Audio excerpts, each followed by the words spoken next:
Rangkaian kemegahan wisata Banten. Banten merupakan salah satu provinsi di Indonesia, terletak di Selat Sunda, di bagian terbarat Pulau Jawa, berbatasan dengan Jakarta, ibu kota Indonesia, dan Provinsi Jawa Barat, serta Pulau Sumatera. Kemegahan Banten sudah terbukti sejak dari zaman dahulu. Letaknya yang strategis dan kekayaan sumber alamnya membuat Banten merupakan salah satu kerajaan terkuat di Indonesia. Di area Banten Lama, di sana terlihat sisa-sisa peninggalan kerajaan seperti Kerajaan Surosowan yang didirikan pada abad ke-14 oleh Sultan Maulana Hasanuddin, Keraton Kaibon, Benteng Spilwik, Tasik Kardi, dengan pusat pelabuhannya bernama Pelabuhan Karangantu. Masjid Agung Banten dengan menara megah di depannya. Klenteng Cina atau Vihara Buddha yang diperkirakan merupakan klenteng tertua di Indonesia. Museum Situs Kepurbakalaan Banten, di sana tersimpan benda-benda bersejarah bekas peninggalan masa lalu Banten. Di antaranya ada meriam Ki Amuk yang berhasil direbut dari pemerintahan Belanda pada masa lalu.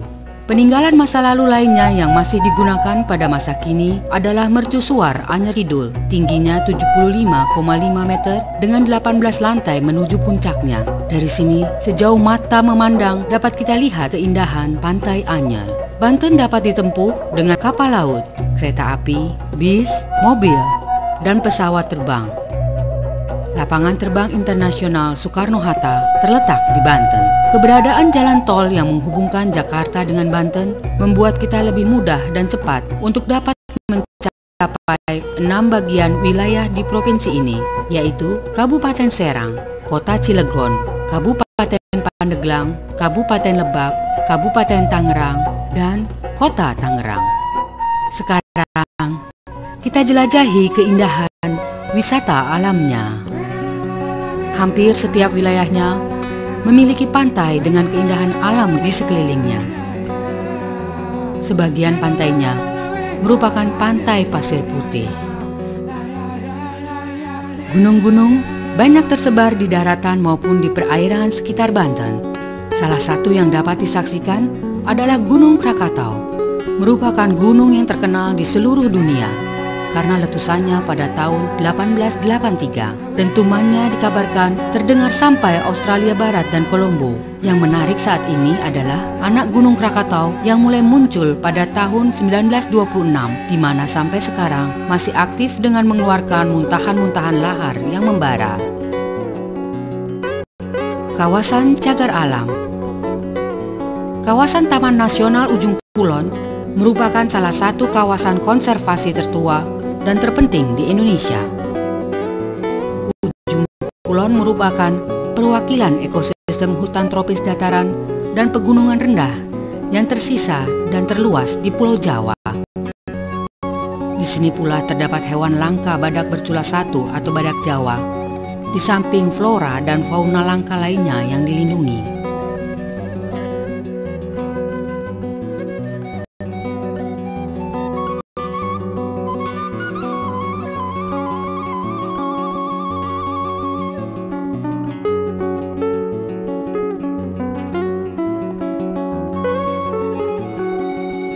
Kawasan wisata hutan lainnya adalah air terjun, seperti air terjun Cigumawang dan air terjun Betung.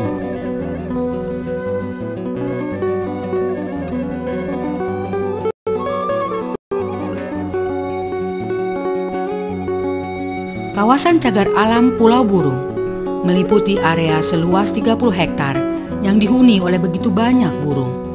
Dan setiap bulan April sampai Agustus, tidak kurang dari 40.000 ekor burung berasal dari Asia, Afrika, dan Australia singgah di pulau ini. Serta cagar alam lainnya adalah rawa danau yang merupakan hutan di atas rawa.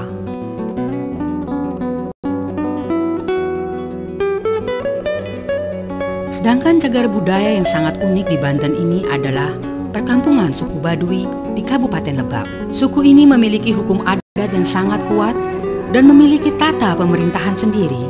Mereka tidak mau mengenal modernisasi karena tidak ada kesenjangan sosial di masyarakatnya. Hukum adat mereka mengatur larangan untuk tidak sekolah, tidak boleh memelihara ternak berkaki empat, tidak boleh naik kendaraan, tidak boleh menggunakan barang elektronik, tidak boleh menggunakan perabotan rumah tangga yang mewah, dan tidak boleh beristri atau bersuami lebih dari satu. Selain itu, mereka juga tidak diperbolehkan untuk berteriak dan menyakiti sesamanya. Banten juga memiliki kawasan industri Krakatau Steel dan juga kawasan modern Karawaci yang memiliki supermall, lapangan golf modern, dan juga rumah sakit bertaraf internasional. Dan penambangan emas Cikotok yang mulai beroperasi sejak 1939. Di sini kita dapat melihat proses pembuatan emas.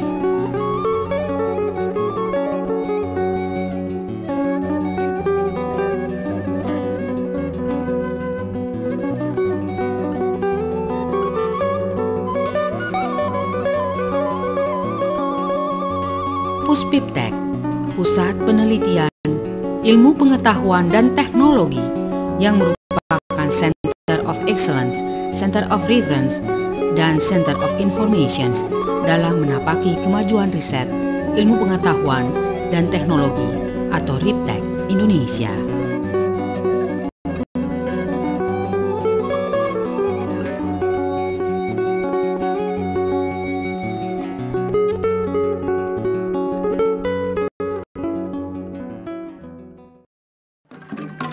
Masyarakat Banten yang berjumlah kurang lebih 7.500.000 orang, mayoritas beragama Islam, dan memiliki akar spiritual yang kuat, sehingga seni dan budaya masyarakatnya banyak dipengaruhi oleh budaya agama Islam. Selain pengaruh Cina, Buddha, Jawa, dan Sunda serta Arab, yang dipadukan dan dikemas oleh masyarakat Banten menjadi suatu pertunjukan yang dinamis dan atraktif.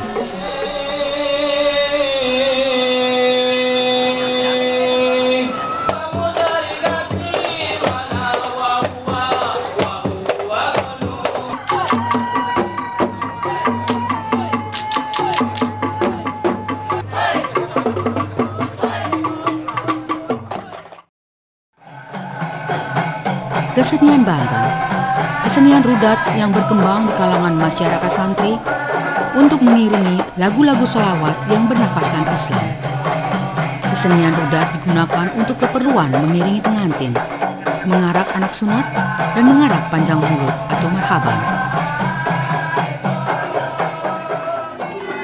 Seni debus adalah seni asli daerah Banten.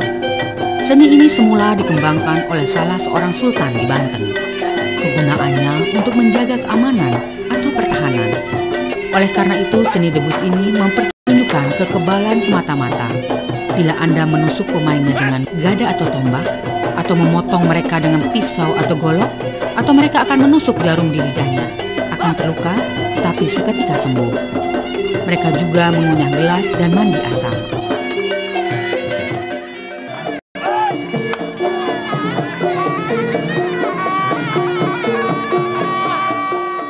Bendrong Lesung merupakan kesenian tradisional yang pada awalnya merupakan tradisi masyarakat desa dalam menyambut panen raya sebagai ungkapan kebahagiaan atas jerih payah yang dilakukannya selama ini telah membuahkan hasil. Padingdang Pandeglangan adalah kemasan dari sejumlah kesenian tradisional seperti beduk, terbang tandak, gendrek, patingtung, kendang pencak, dan saman yang ditata sesuai kebutuhan paket pertunjukan modern. Di dalamnya terdapat pola tabuhan perkusi melalui waditera beduk, kendang dan terbang yang terbalut rapi aransemen musik dan melodi vokal saman, beluk dan selawatan terbang tandak, serta lengkingan trompet, pencak diiringi gerak tari rakyat dan pencak silat. Di sini tampil pula bobodoran reok yang polos, lugu tetapi menggigit, penuh makna dan misi tentang budaya Karuhun Sunda akan perlunya menjaga tradisi rampak ragam sauyunan bagi masyarakat pada umumnya.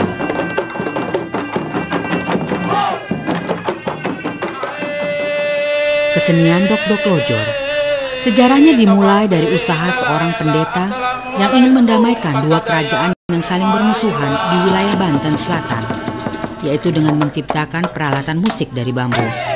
Musik bambu ini dimainkan di hadapan para raja dengan diselingi tarian, nyanyian, dan sindiran, sehingga para raja yang bertikai melupakan permusuhannya dan menikmati pertunjukan. Kesenian Dok-Dok Lojor merupakan rangkaian dari tarian Pak Tani, tari tani, tari rengkung padi, lesung gender, angklung, Dok-Dok Lojor, dan tari Dok-Dok.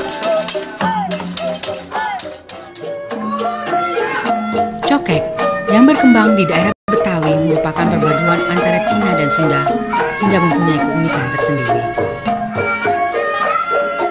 Calung merupakan kesenian khas masyarakat Sunda dengan peralatan perkusi dari bilah-bilah bambu yang dibentuk sedemikian rupa sehingga menimbulkan nada-nada yang harmonis. Kesenian dimainkan oleh 5 orang pemain, ditingkahi dengan nyanyian dan sesindiran, ditambah dengan adanya lawakan atau bobodoran. Kesenian Pekinsai, Singa Batu, model dari Choksai ini ada bermacam-macam, tapi yang utama mengikuti dua aliran, yaitu aliran utara dan aliran selatan. Aliran utara yang dimaksud adalah utara sebelah utara Sungai Yangtze, sedangkan aliran selatan adalah yang terdapat di sebelah selatan Sungai Yangtze. Bentuknya lebih bervariasi, lebih luwes, tapi kurang gagah. Aliran selatan inilah yang dominan di kelenteng-kelenteng Indonesia. Bentuk singa batu itu diambil dari anjing Pekinsei yang pada saat itu merupakan peliharaan kaisar dan hanya di keraton saja karena dianggap suci. Begitu banyak yang dapat disaksikan di Banten. Selamat datang di Banten. Nikmati keindahan dan atraksinya yang unik.